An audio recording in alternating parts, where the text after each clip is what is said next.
Masadang Public School and Gordon Graydon Public School. We are so happy to be here with you this evening to share with you our information night as we are planning a trip up to Cedar Ridge Camp. With us this evening is one of the camp associate directors, Jesse Campbell. So Jesse's prepared a wonderful presentation for you, and we'll also be having a portion set aside after that presentation for you to ask any questions of Jesse through our live chat. Okay, Jesse, I'm Thanks. just going to bring up this presentation now. Great.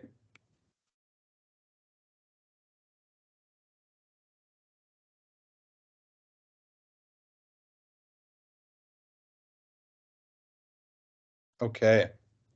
Hi, everybody. Thanks for joining us tonight. I'm really happy to talk to you about Cedar Ridge Camp and about the school's trip up to camp. A little bit about myself before we begin. I was a Peel teacher for over 7 years, and I've transitioned from teaching now to working full-time in outdoor education, and I'm the assistant director of Cedar Ridge Camp. So I've done these trips both from the school perspective and now also from the camp perspective, and I've seen the value that they can bring for students, and I really love it, which is why I wanted to dedicate myself to working on these trips. So we're excited to have your schools coming up to Cedar Ridge Camp. Charles, if you could hit the next slide for me there, please.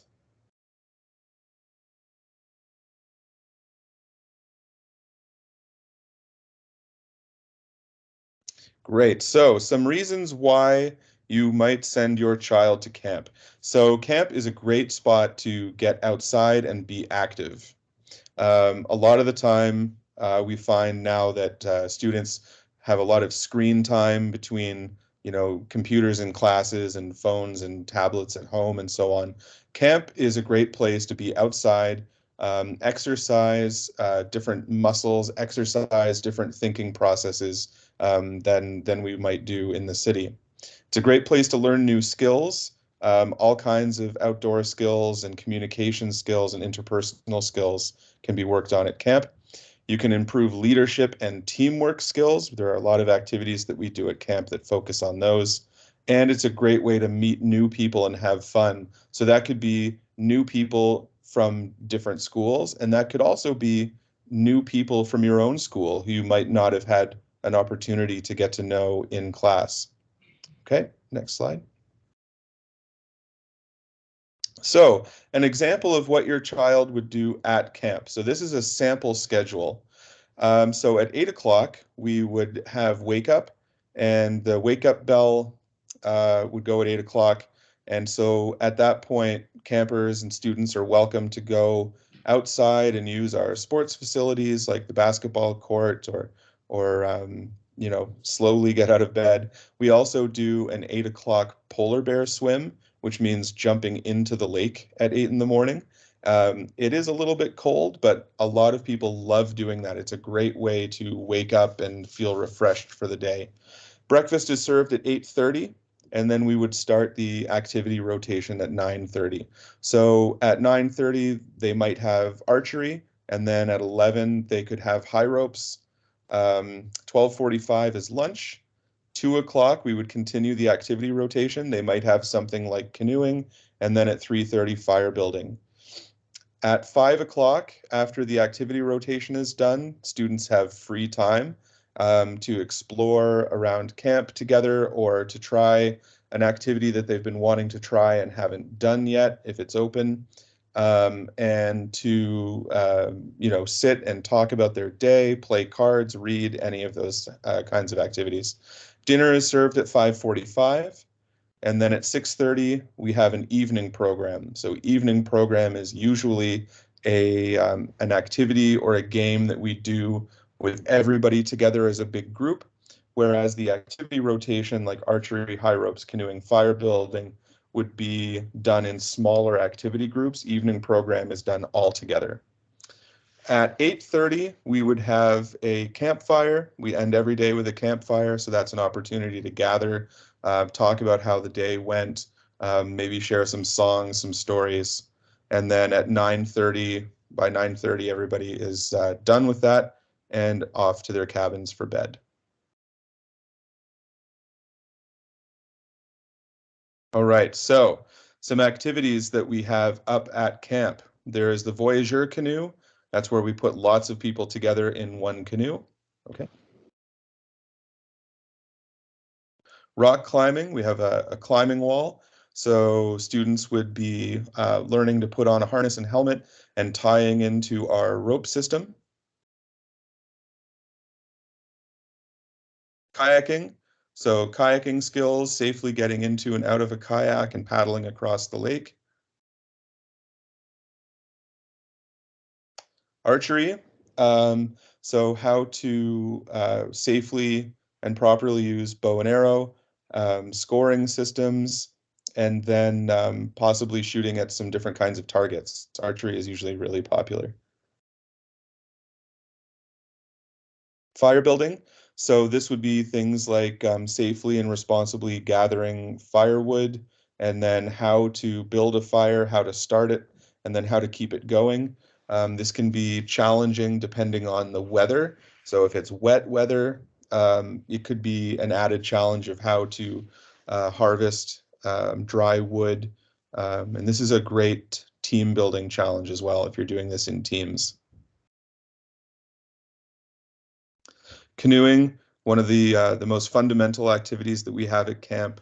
A lot of our camp culture is built around canoeing. So this would be, if you're new to canoeing, it would be things like safely entering and exiting a canoe and some basic forwards and backwards and steering strokes. And if some students have already done some canoeing, it would be further refining those strokes. So things like maybe doing practicing a rescue or changing positions out on the water and things like that.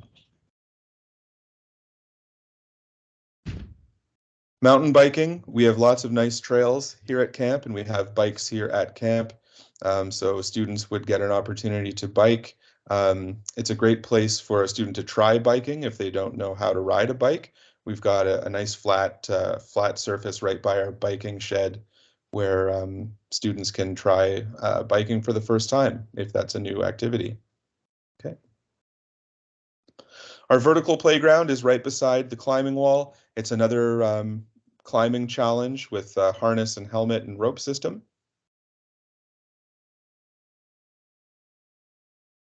The Pamper Pull.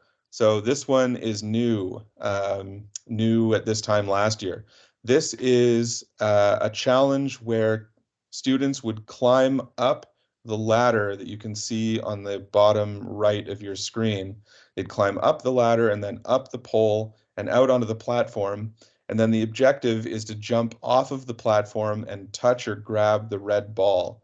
They're secured in with a rope system, a full belay system, and it's an opportunity to really overcome a lot of challenges. Climbing up could be difficult for a lot of students. Standing on the platform could be difficult for students, and then trusting to jump off. So this is sometimes called the leap of faith, and that's because you really have to trust that the system is going to hold you when you jump off, and it's really, really great for overcoming fears.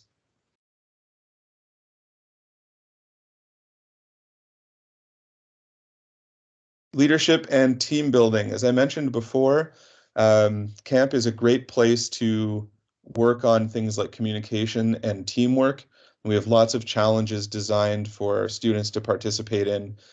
We usually do these right when students are off the bus, and one of the first things we would do is participate in some of these leadership and ice-breaking games.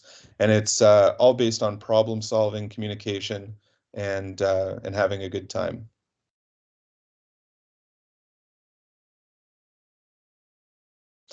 The high ropes course. So this is one of the most popular activities. So high ropes is where campers go up into the trees. They clip into a harness and tail system and traverse obstacles and objectives through our trees. So this is similar to treetop trekking, if you've done or heard of treetop trekking before. The nice thing about this is all of our elements are tree to tree. So once campers get up there, they'd have about an hour or so up in the trees and learning how to safely traverse from element to element, and then how to ascend and descend from the system as well.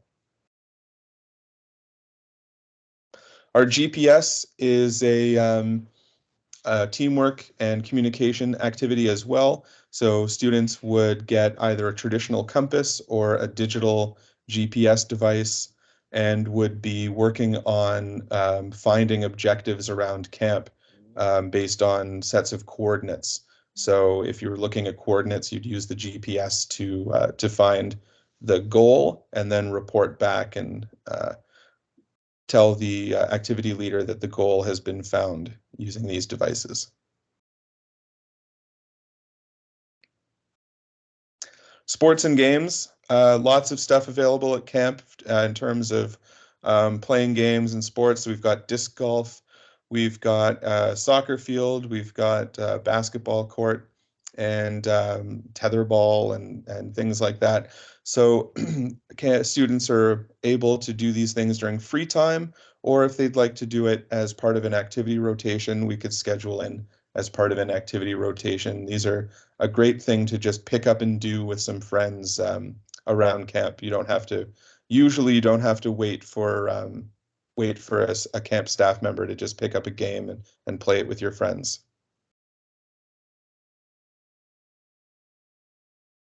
And the campfires. So as I mentioned, we end every day with a campfire and for singing songs and gathering around and sharing stories from the day and roasting marshmallows, making s'mores, all that good stuff. So in terms of where your student would stay, so we have bunk accommodations in all of our cabins. So students would get a top or bottom bunk. There are indoor spaces and outdoor spaces available at camp. There's modern washroom and shower facilities. So this photo here is from our indoor lodge. It's a lodge style accommodation with indoor washrooms. Other places in camp, we would have a cabin and then a washroom building right nearby. So it's never too far a walk to go to the washroom, even if you have the washrooms in a separate building.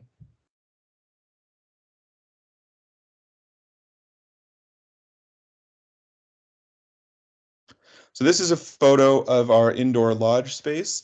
This is a common room where students could participate in indoor activities and use possibly for free time.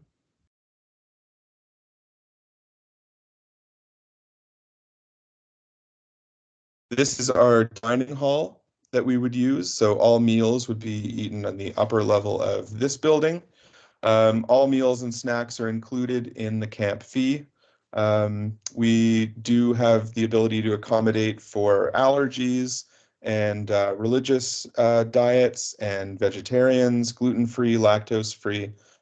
So if you just let us know what your dietary needs are, then we can accommodate that.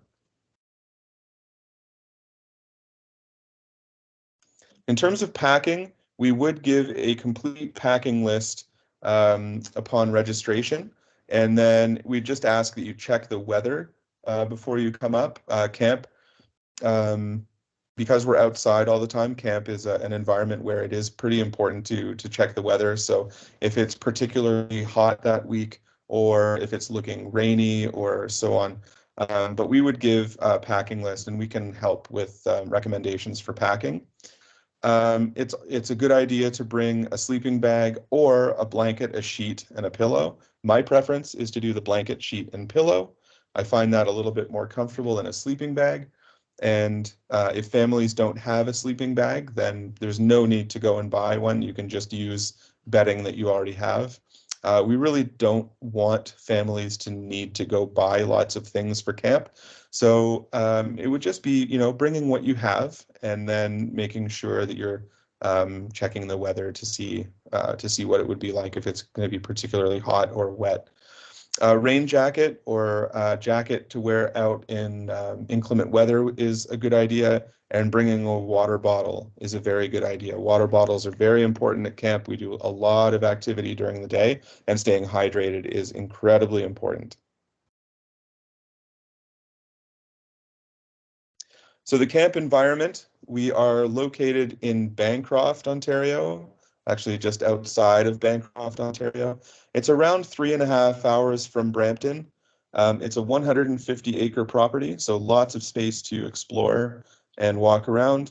And then the town of Bancroft is about 25 minutes from us. That's where the nearest hospital is. And emergency services are great about responding. We've notified emergency services that camp is where it is. They know where we are, just in case there is ever an emergency on site. We know how to contact them and they know how to respond to us quickly. So here's some photos down at the bottom there. You see a fox and a turtle. So we had some turtles hatch in the beach area of our waterfront last year while a school group was at camp. And that was pretty cool. We were doing a canoe lesson and all of a sudden these baby turtles were walking down the beach. They'd hatched and were going into the lake. The upper photo is a great view of our camp from the water. So the indoor lodge building that I showed you, that's the one that has the bunk room that was in the slideshow, as well as the indoor space. That's the brown building right in the front there, sort of just left of center. And then if you look over to the right, tucked in behind the trees there on the right, is the dining hall. So that's the main eating and kitchen. The cabins that we would likely stay in are on the extreme left and right outside of the view of this photo. So there's a whole group of cabins off to the right, and there's a whole group of cabins off to the left, and that's usually where school groups would stay. And then each of those sides does have a shower house with, electricity, modern washrooms, and so on. Okay, so that is the end of the slideshow, and then we'll open up to some questions. We are happy to answer any questions that you might have now or down the road as you are thinking about camp or discussing it with your students. Okay, awesome, Jesse. Thank you. Yeah, we do have a few questions from our communities. So the first question is, what is the cost of the trip, or what cost does this trip include? So I think the question is, how much is this trip altogether? So parents, there's a different price point for both schools, and it's just based on transportation. At Nibi Imisadong Public School, it looks like we're going to be able to head to camp with our transportation for around $210. And we are just finalizing the cost around the mandatory swim test. So ultimately, I think that our trip will be around 225, with us trying to fundraise to continue to lower the price. The families of Gordon Green Public School, you'll be receiving a handout from the school shortly, or you can contact the school directly for the specifics around your price.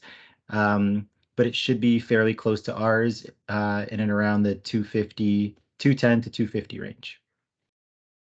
Great. Uh, And yeah, that includes all meals, all snacks, transportation. There wouldn't be any additional cost at camp. okay. Jesse, what is the GPS course for? The GPS course is for one, it's a great way to practice communication and teamwork skills. What happens is you're given a set of coordinates that you would need to punch into the electronic GPS device, and then you'd need to work together to go find that spot. So you'd have a home base, which would be near the dining hall, and then there'd be a list of various spots around camp, and you would need to go and find those spots, only being given the GPS coordinates. So one, it's a way to practice using a different technology and learning how to turn a GPS coordinate into a physical space, and then it would be working with a team in order to do that, because you'd be with a small group.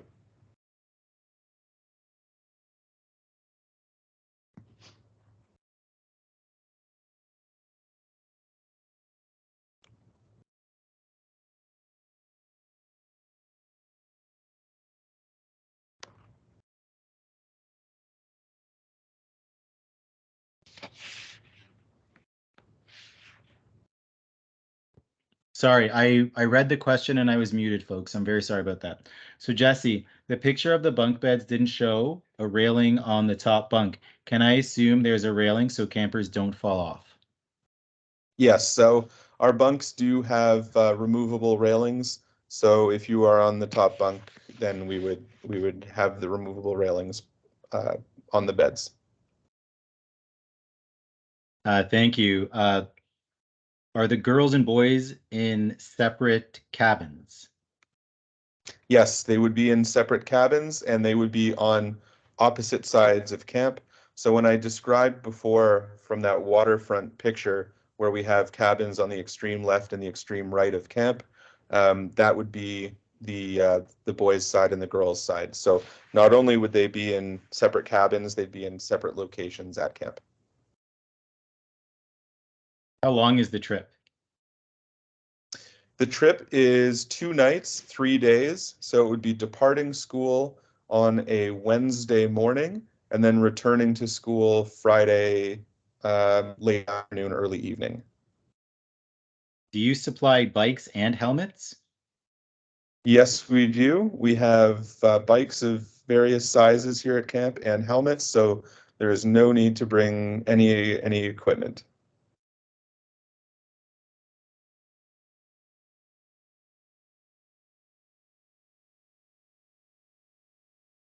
How do Uh, parents reach out if mobile connectivity is an issue?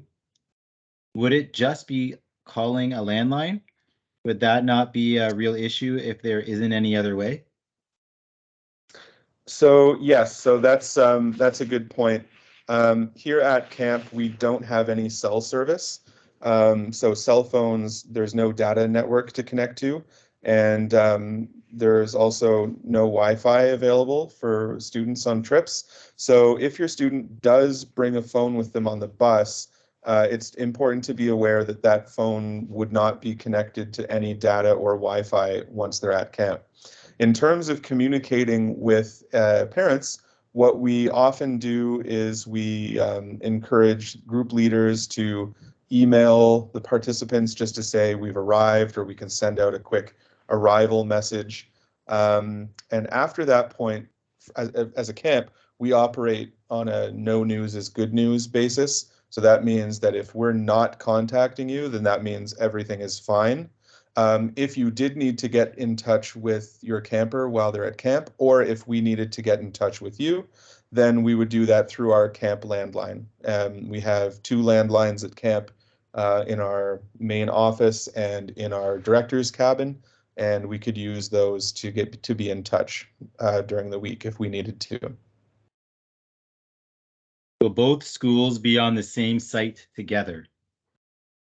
Yes, so both schools will be on the site together at the same time. And we've done that before. In fact, we've had three schools on site together before, and it's a great opportunity to meet other people from around Brampton who we might not have met before. At nighttime, will there be teachers with kids or the kids by themselves?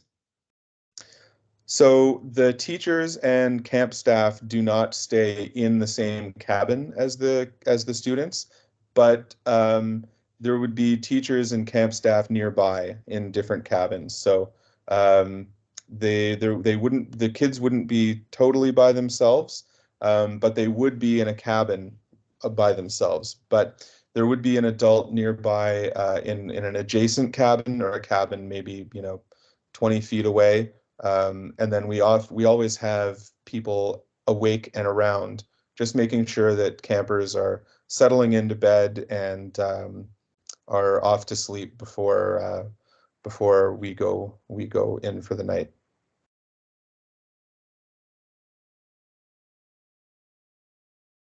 Um,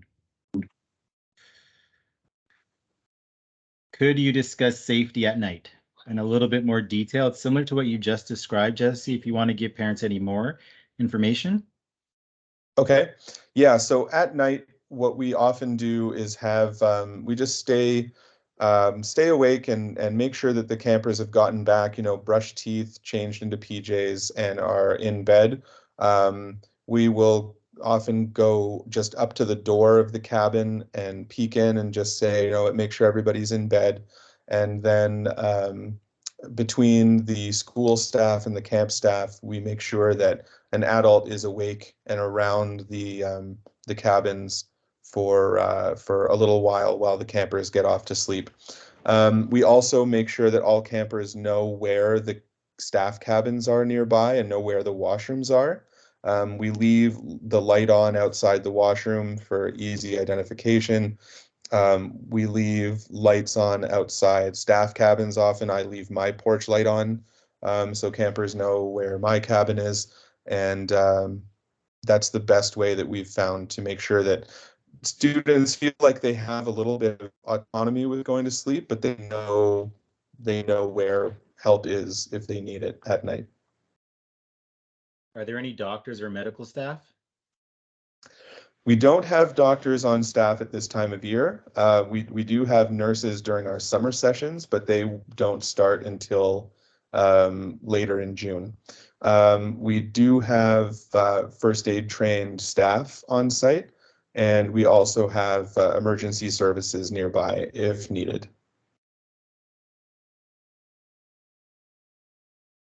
I'm just going to read this one because it's related to medical. Do kids with Okay. nut allergies keep their EpiPens on them? Um, that would be at the discretion of the family and the school. We generally encourage it, but our Cedar Ridge camp is completely nut free.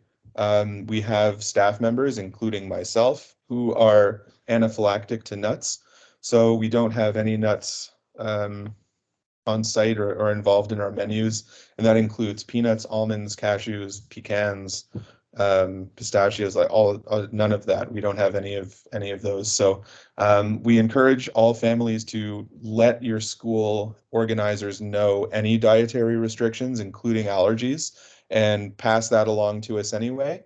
But we're a nut-free facility.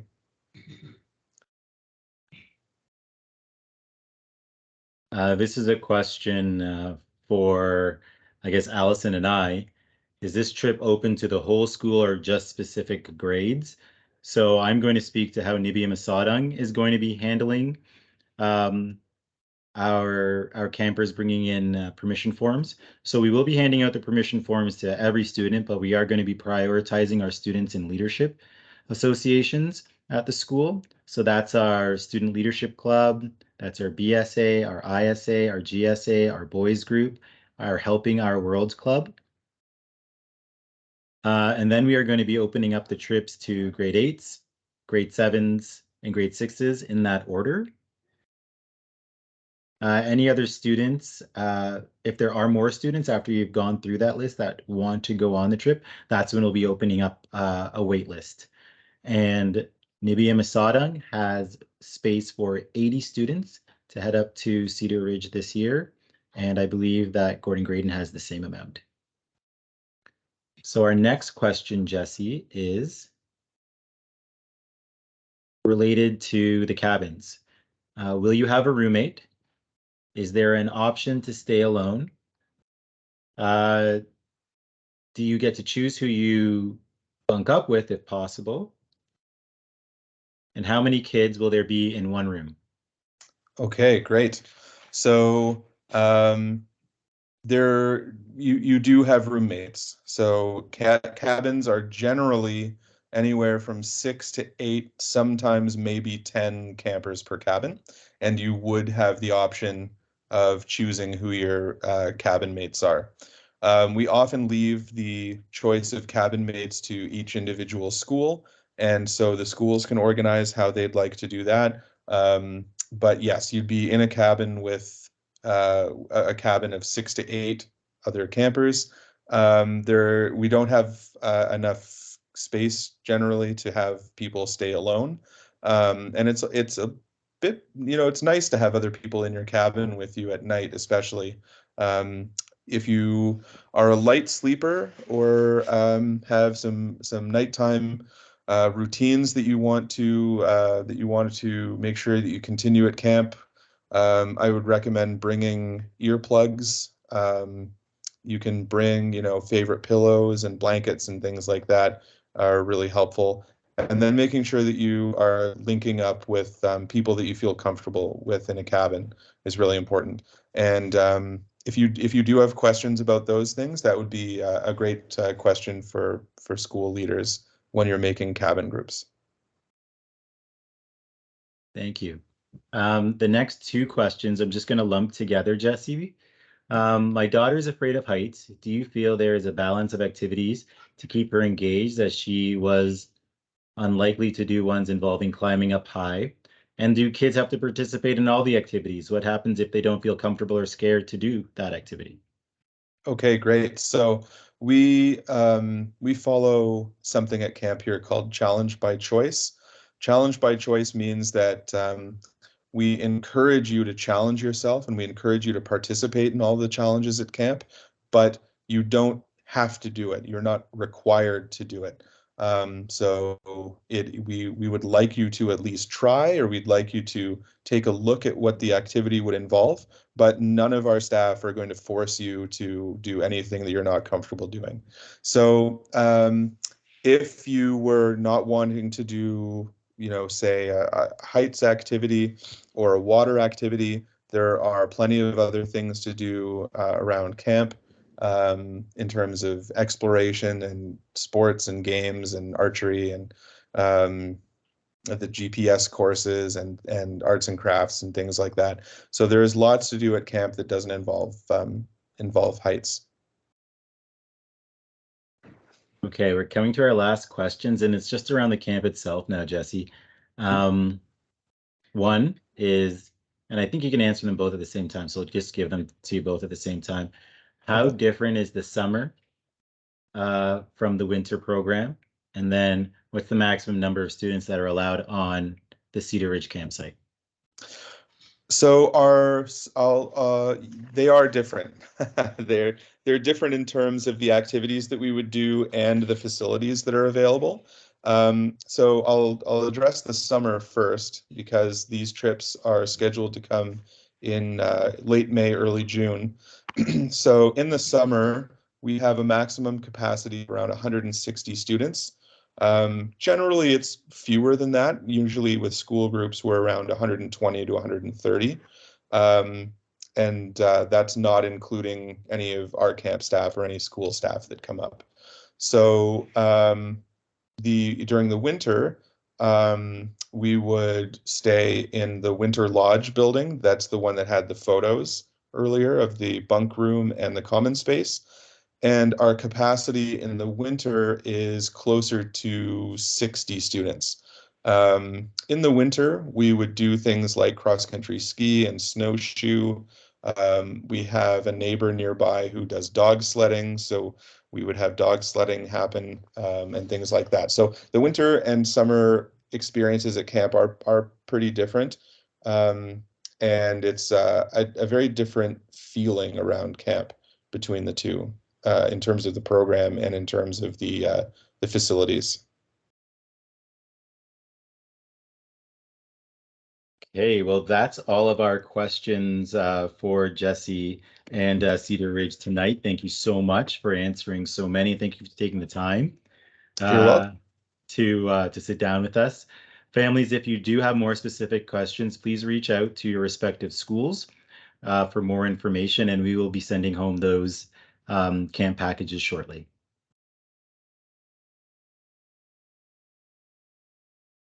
Have a wonderful evening.